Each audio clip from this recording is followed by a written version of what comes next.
Percaya sapa? Sampeyan niku kula sawani niku karep kula ben iso gawe lega atine Bagong. Aning nek ngeten iki carane kapan iso kula marem ati kula lega pikir kula ana dewa obrak-abrik parah. Wah! Anggep apa? Ora sago dewa-dewa. Rasane apa?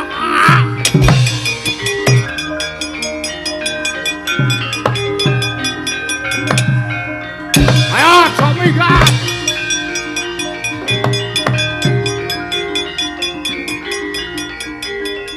Telung jam dandani kok urung metu-metu.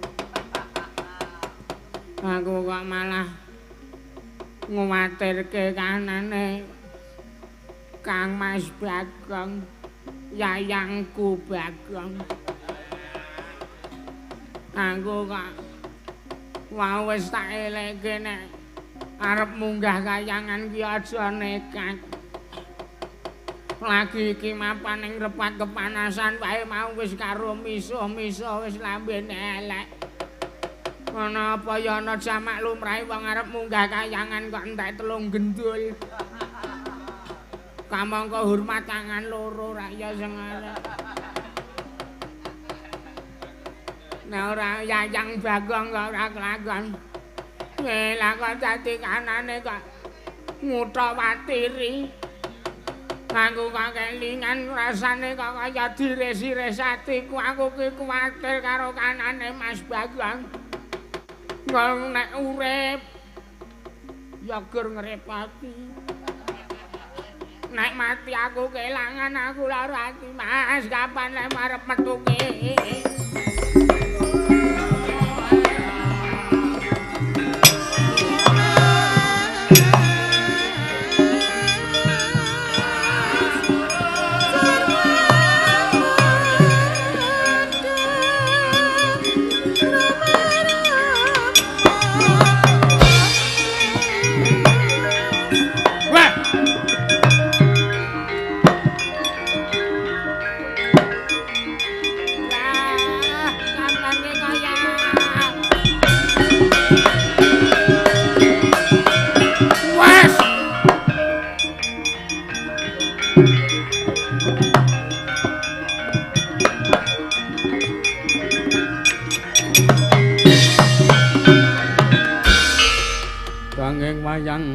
Wayanganipun Semar Sanaya danar goling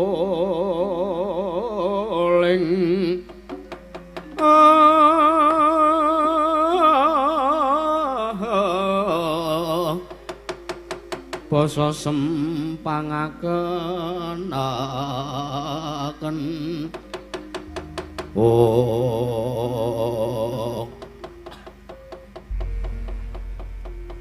suwe to lek ku metu. Kaya kanane kaya nguwatiri. Ayo biasa wong ndek kepentingan kok. Wis suwe kowe nang kene. Kaya inggih wiwit sampeyan mau mlebu kari sela matangkep kaya Mas. Kepripun kabul kawusanane? Lah, wonten dawuh. Kowe aja kaget ya tak omongi. Nggih. Iki kepeksane kahanane tak gawe geger sisan. Lho, wau ora janjine mboten ajeng gawe geger. Weh. Toyeng kaya ngene ora arep geger piye. Awes tak niati gawe geger. Mergo aku ki ora trima. Yem. Sapa jenengmu? Ngatilah. Lah. Aku ora trima ning jaba aku kabarke nek Semar ki muja ayang-ayange terus dadi aku. Ya mbok menawa jan kuwi bener ning aku isih ora trima. Mbok nggih sampun to Mas, sunyatanipun kados mekaten mbok ya ditampa wae.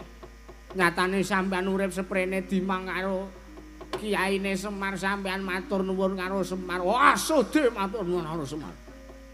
Semar misahke Bagong karo bapake Bagong sing sejati. Ngono. Bisa ora iso, gelem ora gelem aku kudu entuk katerangan saka ngersane Wang Pikulun Manikmaya. Ning iki mau kayake ngene lah. Pripun? Bathara Manikmaya karo dewa-dewa karo bapak karo sapa Semar. Aku ora sudi bisa nyeluk Semar kek bapak. Karo Semar iki tak kira wis kong kali kong. Kang kali kong bokong. Weh. Sampeyan menika kong kali kong tegese wis do pidak jempol. Ngono, Semar omong ning Pukulun Manikmaya, omong ning kabeh wong. Ya ora mokal katitise Sanghyang Bathara Ismaya. Dadi gampang wae tak kira arep gawe sranangka nek Bagong takon bapakne Bagong ki sapa, omong ngene nek Bagong kedaden saka ayang-ayangku ngene. Tak kira meng kuwi meng akal-akalane Semar lah. Lah wong sampeyan nggih mboten pirsa kanan sing sejatine. Coba kula tak nyuwun pirsa Mas. Apa? Sampeyan niku kemutan mboten nalikane lahir sampeyan umur 3 tahun utawa kapan ngoten. Ora kaling aku ya wis aku gedhe semene iki. Lah niku ora tegese mbok menawi sampeyan niku pancen estu pujanipun Kyai Semar. Ah! Ora percaya aku. Kowe minggat to wae kowe mangane mung ribeti lakuku. Mas. Po. Lah niku tresna kaliyan panjenengan. Nek ngantos mengke panjenengan nemahi lakon menapa kula sing kowe kelangan kula. Aku mbok ya ora usah ngono kae. Wong semene do pengen kabeh ki lho. Kula niku lahir batin tresna kaliyan panjenengan. Ora ngono to. Ora ndingklok-ndingklok. Iki nang kayangan ora kena nggo papan sing werna-werna. Kula menika lah kula ora bojone sampeyan to. Ah bojo kepiye? Ah bojo nek ngrepoti tinggal. Ah kowe tak lusurke petroke ya. Pajolke sing luwih apikno ya. Nyatane ya sentuk kenalan anyar. Sinten? Kenalan anyar sinten? Ora wis kowe minggat to wae. Ngene. Bangan iki kok ming lakune ming dadi sasar susur ora karuan mergo karepku ki aku ki aku ming arep golek pali marmaning dewa. Nggih.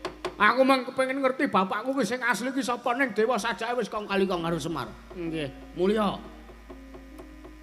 Mulai pripun kula niku ngetutke sampean kula ajeng wangi sampean. Oh, ora sudi ta wangi.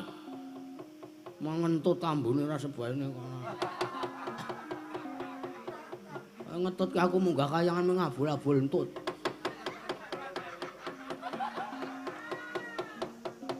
Nyatane nggih kebelet. Wis tak urung kuwi mampun. Rampung niki terus kula medhun. Ah syukur. Resik to, resik. Wedine kok nek kelet kok. Gilane lho sampean ki ora. Kula kan wangsul. Mergane ngene, kowe takon mulih ki ora mergo aku sengit karo kowe iki ora.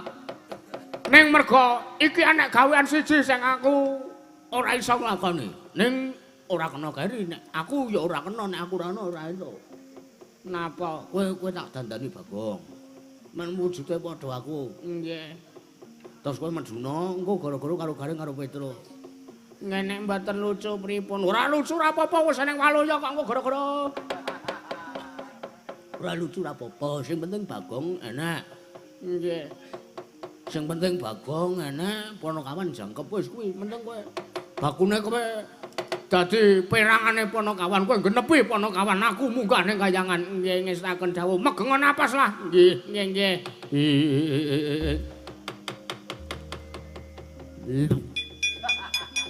Tan Samar pamoring sukma sinukmaya.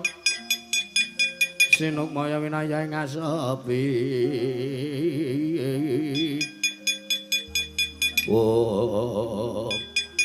Nalika semanten wis mandheng ciptane Sang Lurah Bagong. Nalika sandhahar mestakane ingkang garwa. Endang ngatilah. Nalika semanten ing pengangkah arsa anyipta wujuding Ponokawan Bagong.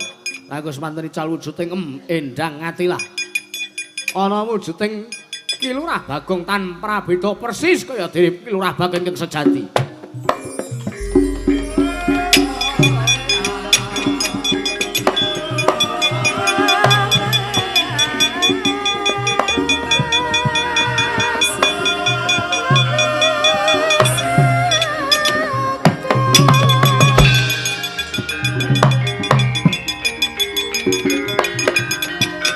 Loh.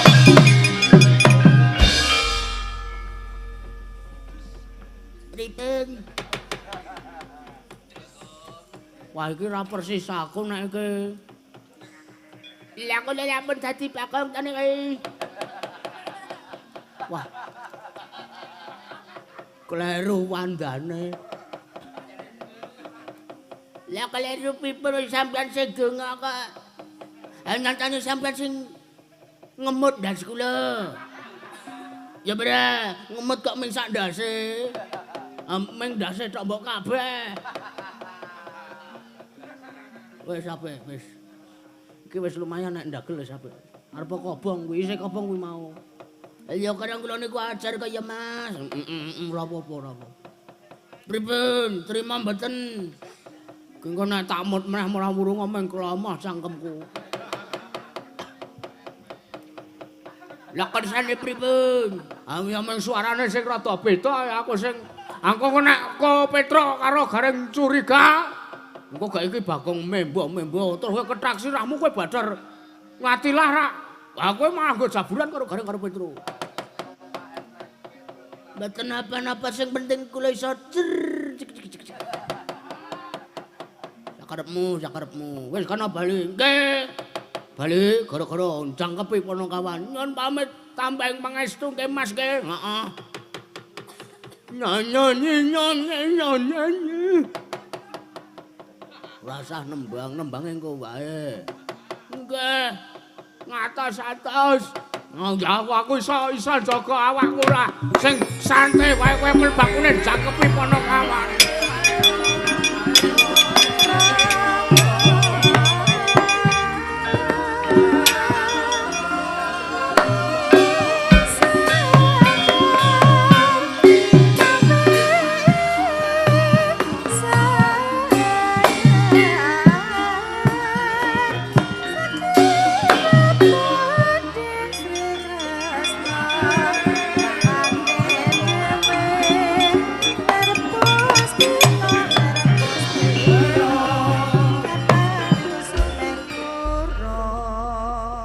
Ampuh ta dong aku dengaren.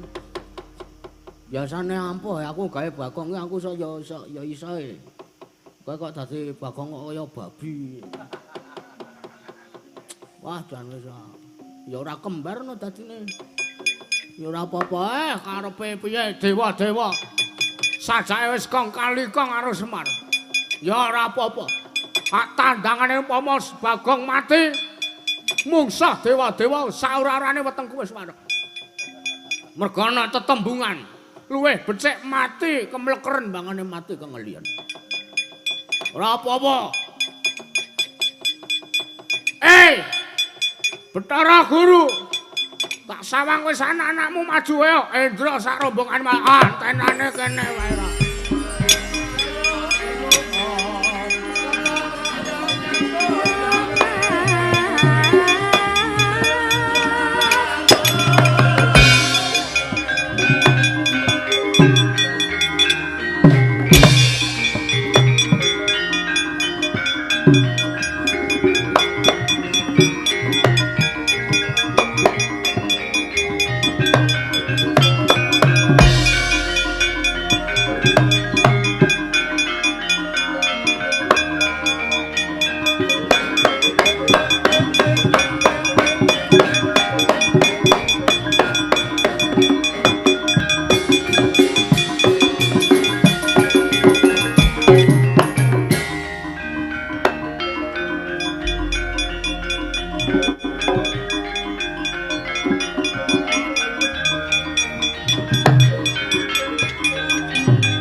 Dewaya nuntuna wong aprang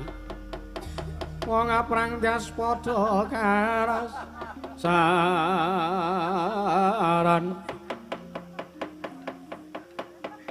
Irawa oh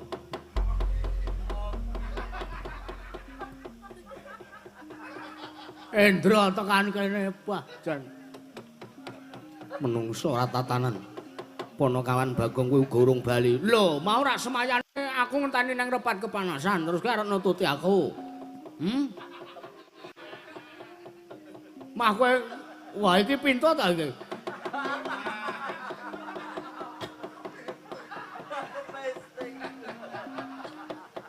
Rumangsamu apa kowe? Jeneng kita kok wani karo dewa. Babar pisan ora ana unggah-ungguhe. Ora kok ora ana unggah-ungguhe tak niati wani pukulun. Nek jenengan ajeng ngundurke karo Bagong, oke, ning kudu iso mateni karo Bagong. Menungso ora tatanan.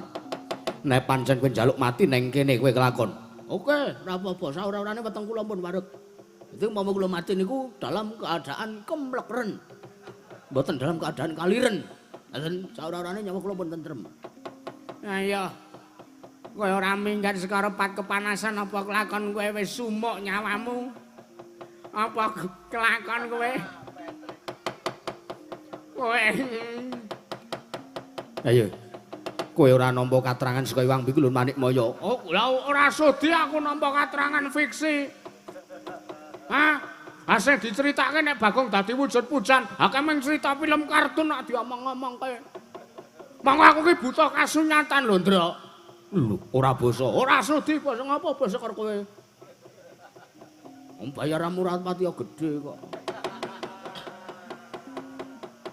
Parat menungso ora tatanan. Iso kowe iso alih profesi. Ya ora. Kowe terus nyalon lurah. Tomah melu kuwi kakangmu kuwi si temburu pathuk pintu kuwi. Sembarangan ora. Gilane. Dewa kok kebiasaane. Aku ki paling ora ado seminggu karo kaya kowe kuwi. Menungso ora tatanan. Bagong ngopo? Neng ngono pancen kuwi sing dadi jalaran sabab Tulung Candra iki kayangan ketekan goro-goro. Oke, ora apa-apa nangku ya Cen heeh. Mergo Cen tak kira miturute dewa gegayuhanku kuwi ngungkuli karo kabisane Bagong. Ning ora apa-apa, ora apa-apa. Sepira tandangmu tak ladeni, jogeta tak kendangi Ndra. Mati dening ulun. Kowe sing mati kowe.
dadi kita.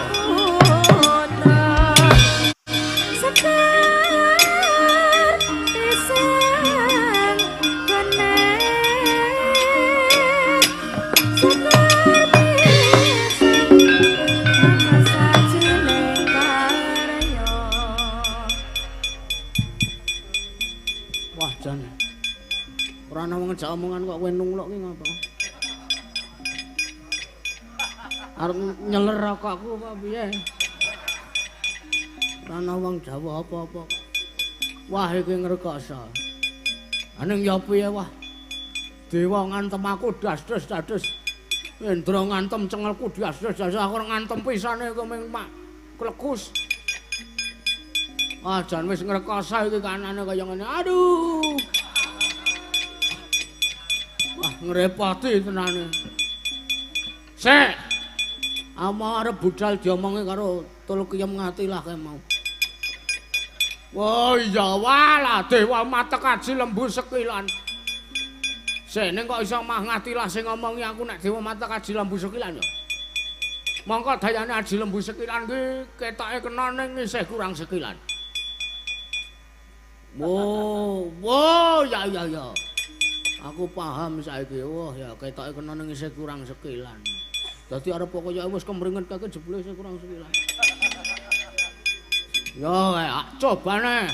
Antem dadamu medhon tak plotot ora njalingi aja takon dosa wae.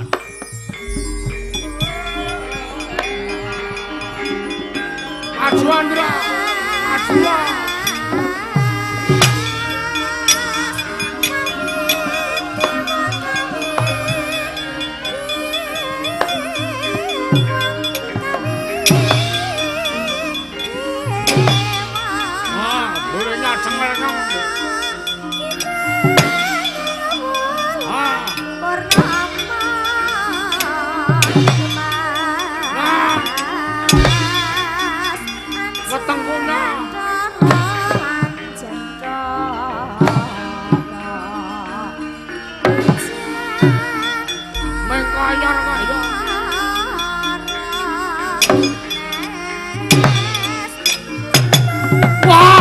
Setan.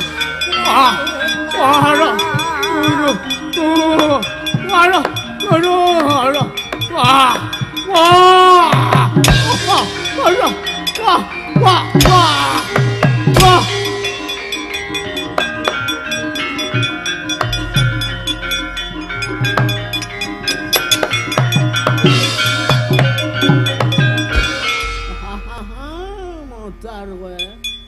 Aploto tak ngenak-ngenakke. Bengok-bengok. Aduh. Modar ora kowe rumangsane apa-apa dikira kowe iso sewiyah-wiyah karo Panakawan karo kawula cilik kaya Bagong. Rumangsane apa aku ki mung kawula cilik ning suatu saat aku iso njongkengke kawibawane wong-wong dhuwuran. Wah, wis meh kelakon iki. Neng pejabat kayangan ora kajen mergo tak giling. Tak ilek-ilek semen. Mah kelingan zaman nalika aku isih dadi manusia purba. Angger gawe geni ki ya mung di ilek-ilek ngono. Entono kok ya kelingan metode lawas. Ya dewa-dewa liyane kan ilek-ilek mati kaning atiku.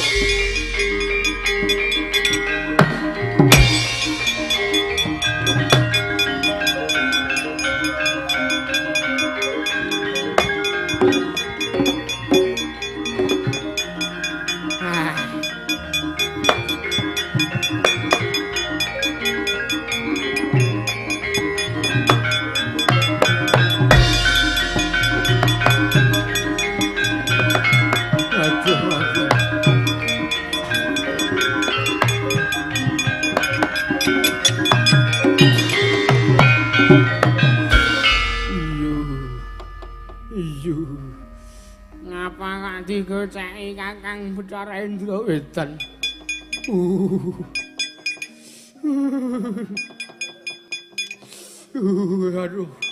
Aduh ya. Ngapa kok goceki kono wong iki kukur kowe penake nang. Aduh. Ngene ngono. Ginasta 120. Edan Bagong kewanen tenan Yai Temburu. Kewanen piye? Wah menungso ora tatanan. Ngantem ora dirasake. Aku ngantem Bagong endo nyandak tangan aku di iyo. Nek dikampake Kakang Surendra edan ora pati duga ngono. Aku dadi aduh kagungane dewa dilek-ilek. Aduh rumangsane nyekel alu gejoh jadah karo gendar ngono wae. Aduh, lah Bagong tak lepasi tumbak ora jengkelang aja takon dosa wae marat.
Keparate mati tenan iki.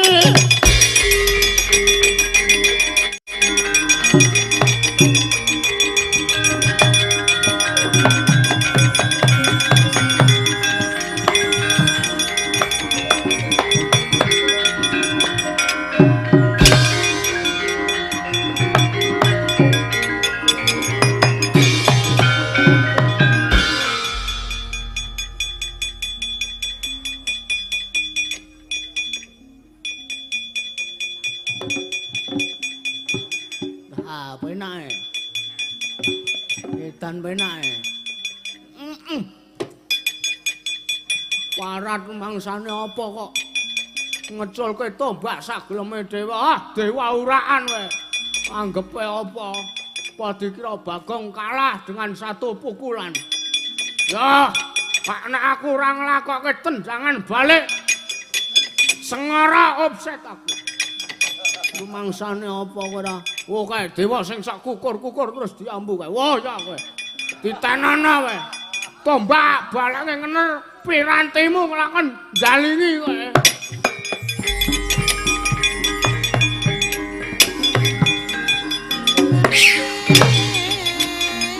Ayo, amuk legane atiku.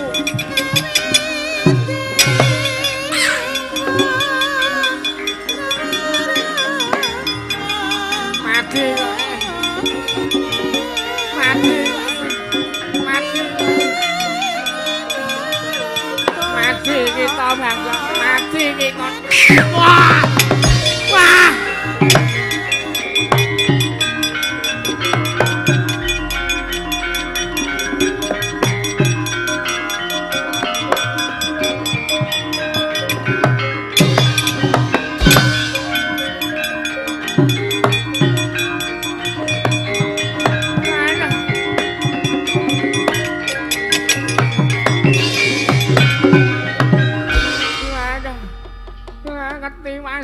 Kakang Bathara penyarian lho. Yai Bathara Temburu lah kok. Kami gilan, kelaran kena ngopo? Wah, ora pati nduga manah. Bagong nak lepasi tumbang manggo dolanan dilebake ditoke. Ora mati nduga mana. Tumuli tombak dipalake ngener janggaku aku ora eling we lah menungso ora tatanan. Nyai Temburu, apa Kakang penyarian? Kabesane ning para dewa kinan ngebyuki marang kono kan Bagong. Ayo kae, Bagong dikrubuk. Krubuk. Ayo krubuk. Ayo Bagong krubuk. Krubuk.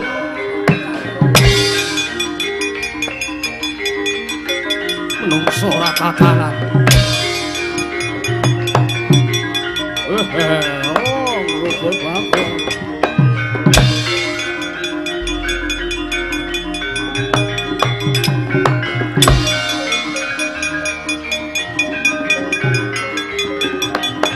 Parat menungso ora tatanan. Menungso ora ngantem.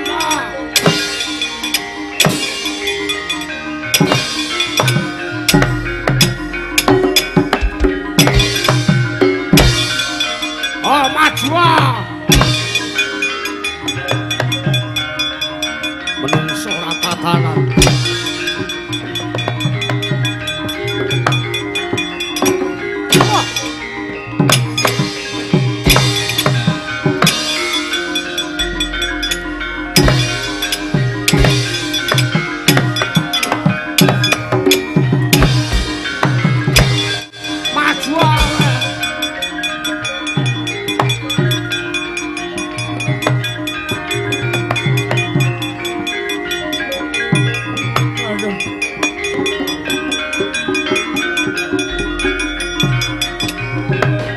Aja dianggep aku lumpuh marang.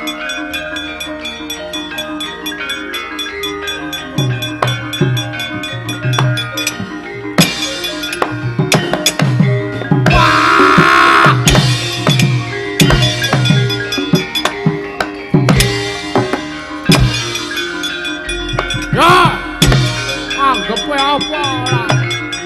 Kayangan tak gawe sungsang pawana bali. Apa Suramata Jaya Pratama mana-mana. Menungso rata tare dewa-dewa manung sarta dewa pematu kaji jaya kami cantum bangsa kanu mata kaji.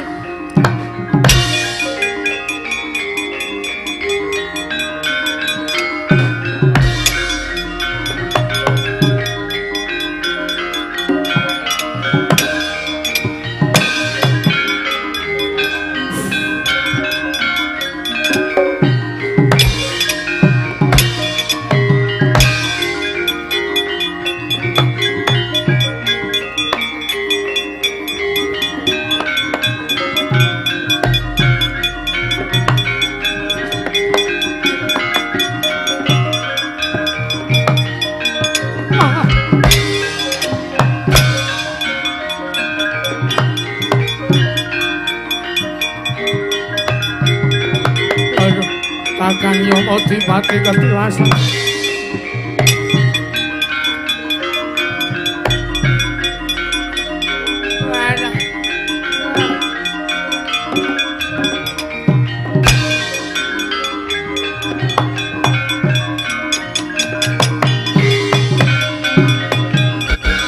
Menungso mboya tatanan kita punungan Bagong.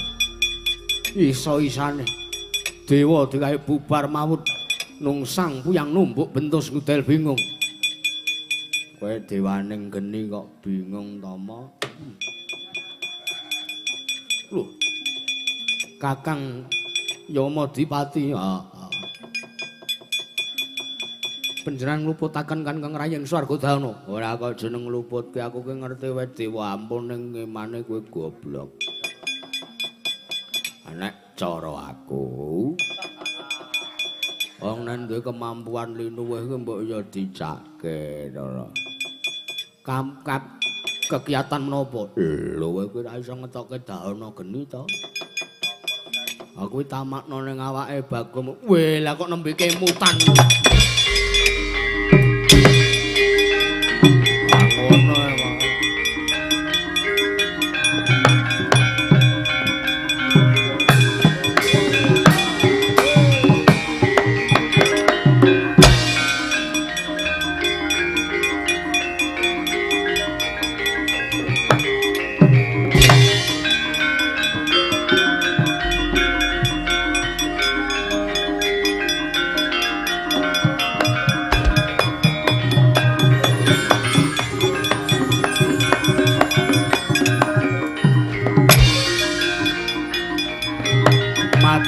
kono kawan.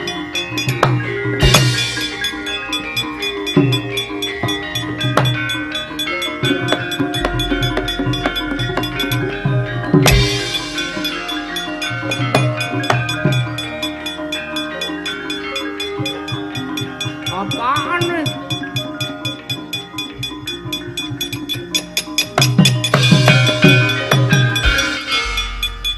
Mati kowe. Lakon lebur dening genine Bathara Brama. Rumangsane apa? Anggepe kaya-kaya wong wis digdaya. Mbasan kowe mungsuh Bathara Brama. Kowe mateni sireping geni. Kowe ora iso nampa lan ora kuagang kuat nampa dayaning genine Bathara Brama. Ayo, nek pancen kowe anake Semar, nek pancen kowe ayang-ayange Semar ingkang dipuja, mesti wae kowe ketutan kadigdayan Semar. Bagong, aja kaya bocah wingi sore, aja kaya bocah cilik. Sak ora-orane nadan wis dadi kuwanda, nanging aku isih sumbar manguwuh-wuh ning ngarepanmu. Halo. Halo. Edan kok isih urip parek.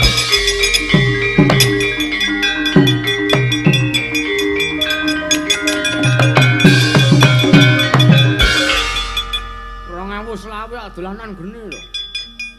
2000 kok ngirim jenggas lho. Wah, jan wis. Wis jan wah. Ngomong ngentan sae simpingan ora iki mau donge marepe ora ngene ning ngene. Terus iki ditancepke ning kene kaya njabute kene barang ora. Rumangsane apa? Dewa amuk regane atiku.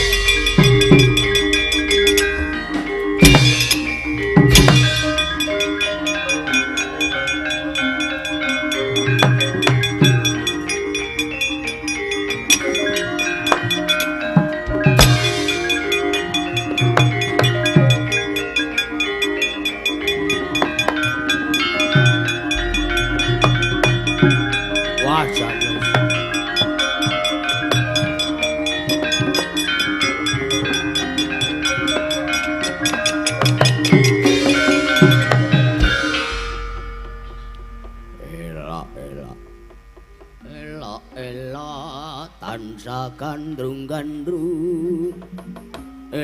elo tansah gandrung ora wayang gendeng kok gendeng awan sakarepku rumangsane apa kaya kowe kayake kowe potrete dewa ya kowe ya kowe potrete kayangan kowe ya Madipita pati kowe pati dewa sing mesti ana nang nggon peresmian. Potong pati. Potong pitandes. Iya, Cuk. Wah, jane dan gleleng tenan anake Semar.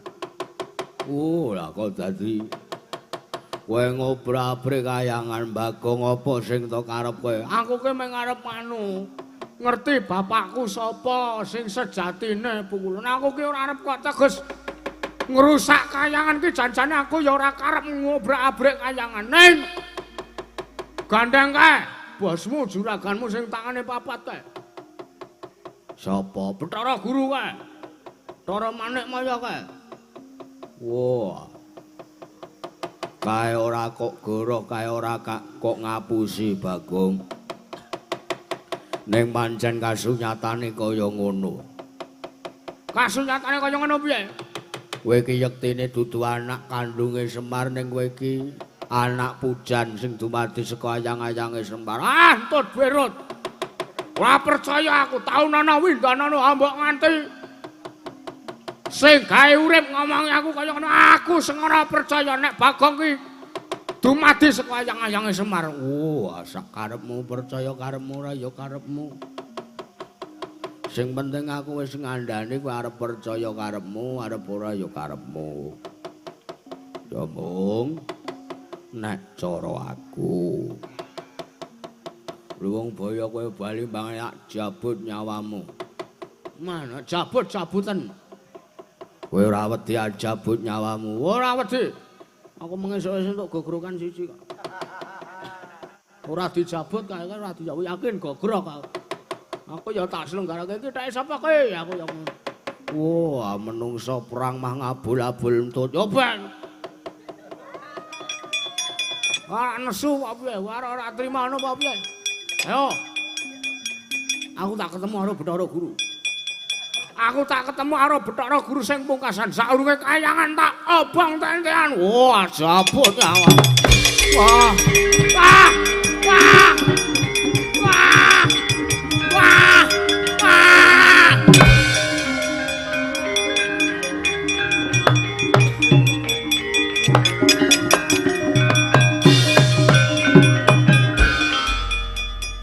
Ora jabut nyawane mah kayangan ming remo dosase karo Bagong.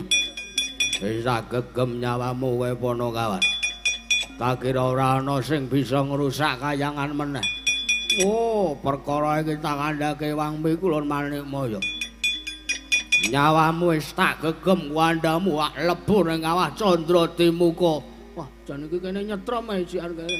Wah, aku isih urip ing karepe kowe. Wah, oh betul.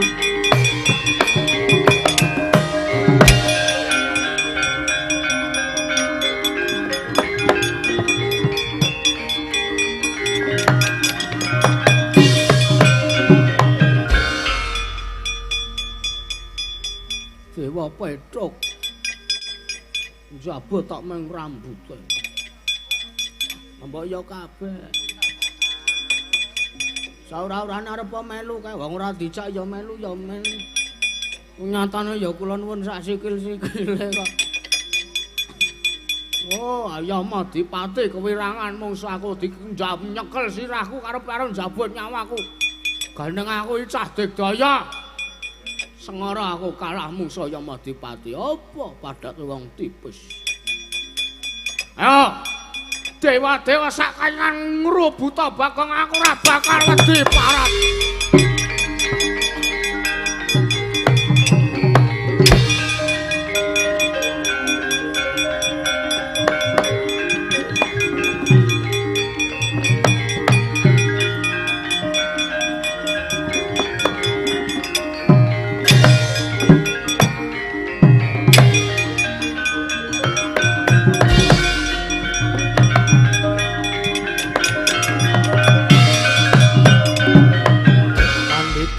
Kinarya wangsit pindha kemangisep madosarining tabang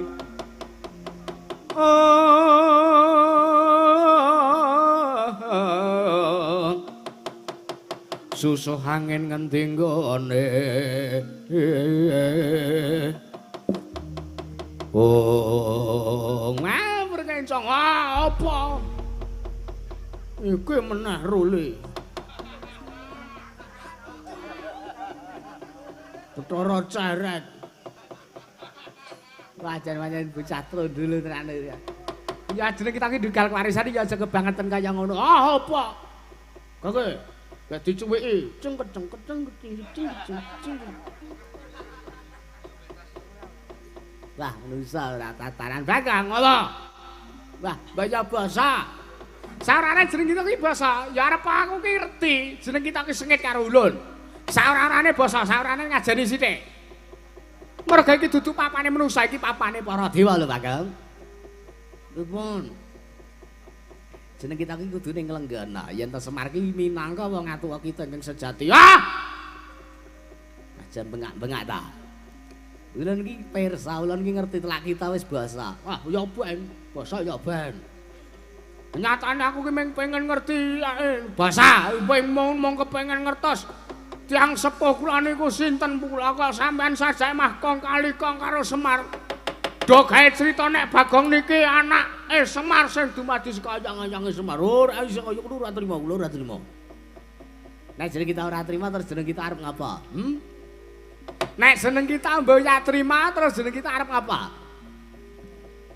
Kula ajeng ngamuk kayangan. Nek jeneng kita ngamuk kayangan, entuke kita apa? Entuk kula marem. Marem sebabe apa? Marem mergo dewa ora iso meneh katrangan karo Bagong. Kula gelo karo dewa.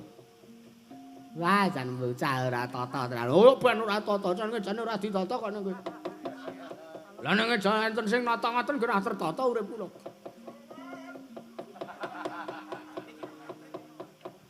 Sopan kula. Malah arep ketoprak ora iki. Pun bakune nek mboten Bathara Guru nggih sampean mawon pun. Ngling apa? Lha maringi keterangan bapak kula niku sinten lho? Niki mumpung kula tes halus lho iki. Halus apa? Oh, kayangan wis kurat mari kok jeneng kita muni isih halus.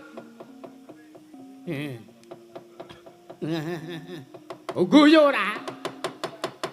Kok iso ora iso sampean kudu meneh ngerti bapak kula sinten. Wah, kandhake Adi Guru maneh kaya.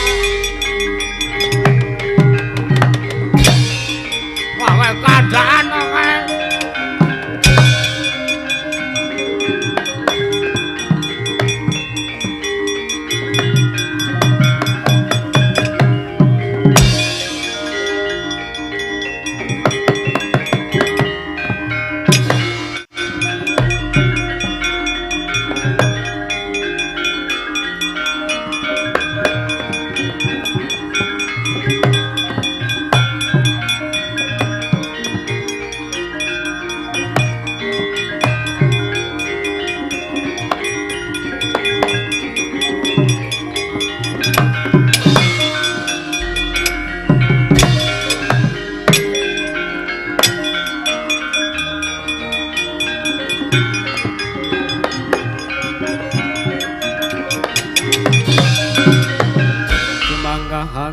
Seru sesumbar mawa lindho bumi gonjengku maluduk kuntur ketuk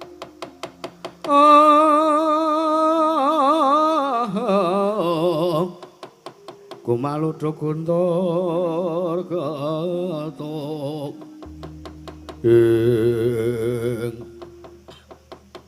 Wong Mas Tunama Sidam sekaring bawana langgeng. Ilang ame gena masuk Tunama Sidam. Ae gena masuk Tunama Sidam sampe yang jagat karono sirang tunduk kawisisaning bisana. Wah, niki lho. Cabi tadi Guru Kakang Narada kados pundi? Walah dadi kayangan murat marin mergo saka matrame bocah siji niku. Bagong. Ngono. Lho. Mboya basa. Basa gelut ora ya gelut kok. Wani ye sampean. Lho. Gunakna srana ingkang alus. Lan kan dirembu kanthi srana. Mestaka ingkang ora panas. Kepala dingin ngono to karepmu. Iya. Ora iso kula mboten saged, mboten saged. Kula niku ngerti sampean niku ngapusi sabab apa jeneng kita. Mastani yen to panjenengan ulun goroh pangandikan marang jeneng kita. Sampeyan niku adine Semar to? Iya. Kakang Ismaya kuwi kadang ulun. Ngaten mesti sampeyan diomongi kali Semar. Guru, Ru. Apa ta? Diwa ora ngajeni warisan. Ru. Sesuk nek Bagong iki takon bapakne sapa? Ngomong ngono ngene-ngene ngomong ngono nek dadi saka ayang-ayangku iki janjane anake si iki. Nggih napa mboten? Kakang Narada kados pundi? Apa diwangsuli napa wonten mawon? Bagong. Apa? Yektine mboya kaya mangkono lelakone. Lah nggih, mboten kula niku mboten janjane mboten dumadi saking ayang-ayange Semar to. Mboya kok tegese mangkono nek perkara kuwi pancen nyata. Perkara sing pundi? Jeneng kita kuwi dumadi saka ayang-ayange Kakang Semar nanging sabab apa jeneng kita urung percaya. Wah, sapa? Sampeyan niku kula sawane niku karep kula ben iso gawe lega atine Bagong. Aning nek ngeten iki carane kapan iso kula marem ati kula lega pikir kula ana dewa obrak-abrek parah. Wah! Anggep apa? Ora sah go dewa-dewa. Rasane apa?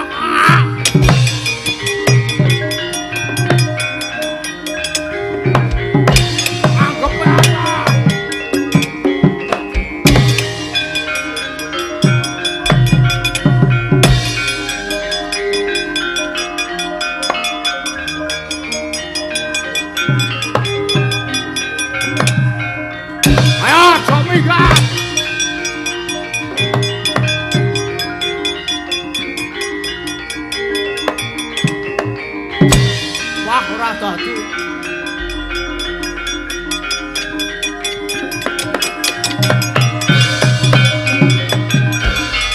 Mangsane apa parat?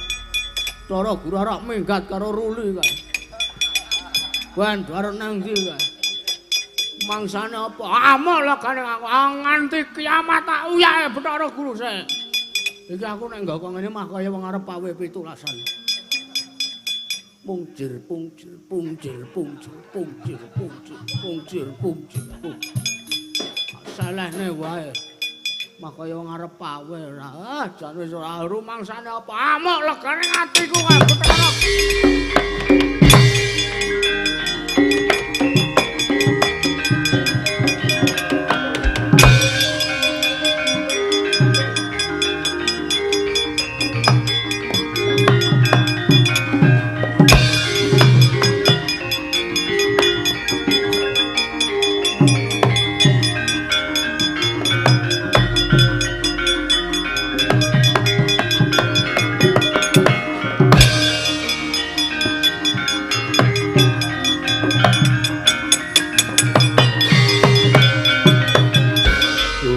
Astuna Sidam saring bawana langgeng Panakawan Bagong panjenengan ulun wis paring dawuh marang jeneng kita kasunyatan kang dumadi lan nyatane jeneng kita kuwi pancen Atmaja pujaning Kakang Semar kang dumadi saka ayang-ayange Kakang Ismaya nanging kena ngopo kok jeneng kita malah dadi murka mboya bisa ngendheke kamurkanmu kowe ngamuk ning kayangan Bagong menungso mboya tatanah ning atase ulun wis paring dawuh perkara sing saknyatane kok jeneng kita mboya percaya kula niku mung ajeng